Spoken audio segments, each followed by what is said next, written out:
ہم اور آپ ایک شعر سنتے ہیں، ہمیشہ سنتے ہیں. کیا سنتے ہیں؟ کہ اسلام زندہ ہوتا ہے ہر کربلا کے بعد.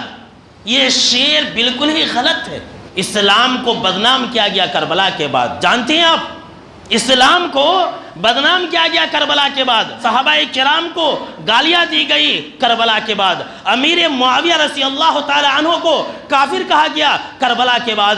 حضرت عمر بن خطاب، حضرت ابو بکر، اماں عائشہ رضی اللہ تعالی عنہم اجمعین، جتنے بھی صحابہ کرام تھے ان تمام کو بدنام کیا گیا. کب؟ کربلا کے بعد. فتنے کا دروازہ کھلا مسلمانوں کے اندر کربلا کے بعد.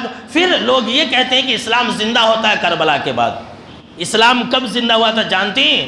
اسلام اس وقت زندہ ہوا تھا جب ایک طرف 313 اور دوسری طرف 1000 کے لشکر. غزوہ بدر کے اندر اسلام زندہ ہوا تھا. اگر کوئی شاعر یہ کہتا، ہم مسلمان یہ کہتے کہ اسلام زندہ ہوتا ہے ہر غزوہ بدر کے بعد تو کتنا اچھا ہوتا. لیکن کوئی مسلمان کہتا ہے غزوہ بدر 313، نہ تیر ہے، نہ تلوار ہے، نہ سواری ہے، نہ گھوڑے ہیں، نہ اونٹ ہے، کچھ بھی نہیں ہے، نہتے ہیں. اور ایک طرف 1000 کا لشکر جرار ہے جو کہ تیر اور تلوار سے لیس ہے.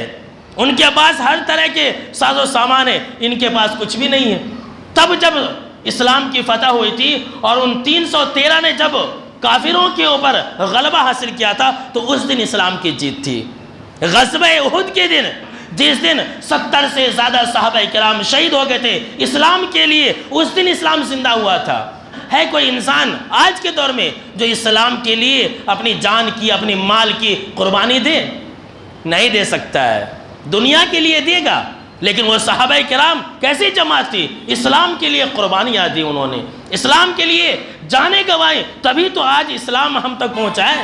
غزوہ احد کے بعد اسلام زندہ ہوا تھا.